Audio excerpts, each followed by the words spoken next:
हाल चाल है? ठीक ठाक हो? सेहत भी ठीक ठाक है? मैं देखो मैं तेरे सामने आउटडोर क्लीन करने लगा, वाश कर लूँगा। छत लगे हुए इस बारे सामने ए सी चलता पे या बंद है। मैंने इस तरह ही मैं को पैप नहीं करना पे, पैप ना प्रेशर वाला पैप ऐसी तरह मार देना। नज़दीक करके मारो, वाश चंगी तरह करो छत से, भावें तो महीने च एक बारी कर छो, 2 बारी कर छो, ਤੁਹਾਡੀ मेहर ਤੁਹਾਡਾ ए सी सही रहेगा।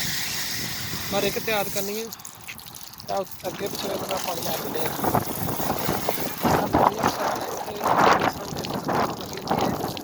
इस साइड तो पानी मारना थले मास्टर जो डब्बी ਤੁਹਾਡੀ सही लगी तो तुम मार सकते, नहीं सही लगे तो इस साइड मारना ही रहते मारो बिल्कुल कुछ सही तरह मारो, बिल्कुल साफ हो जाए। इतों लैके सैड तो लैके थलों तक सारा सही तो करना है, पर बिजली वाली सैड से नहीं होना। जितने बिजली लगी उस सैड तो पानी नहीं मारना, वो वजह मसलन ਤੁਹਾਡਾ करंट पै सकता। ਤੁਹਾਨੂੰ ਜੇ करंट होया जो तुम पिछों बंद किया फिर ਤੁਹਾਨੂੰ कोई नहीं करंट रहेगा। वाश करके तुम चलते तो भी तुम वाश कर सकते हो, बंद तो वाश कर सकते हो। जो तुम मसलन पहली बार कर लगे तो डर लगता तो बिजली बंद कर लो तो वाश करो आराम नाल। छत ऐसा लगा होंगे प्रेशर ना अच्छी तरह साफ रखो, मिट्टी निकलने की।